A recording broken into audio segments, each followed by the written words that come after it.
The waka hourua, a twin-hulled voyaging canoe, was brought to Gisborne by the Turanganui a Kiwa Voyaging Trust in support of the Trust's bid to acquire a waka hourua for this region.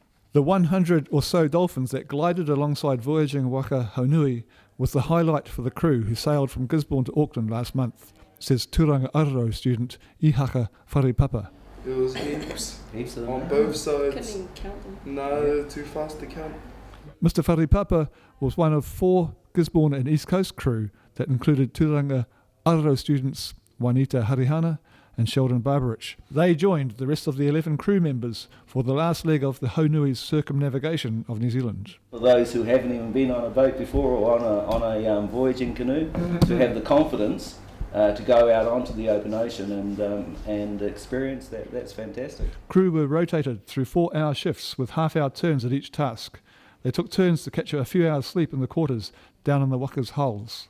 It was a bit difficult at times to get up there because the thing's rocking like this. Trying to get up into your bed, and when me and Sheldon were sleeping, there's like this big ass pillar between our beds.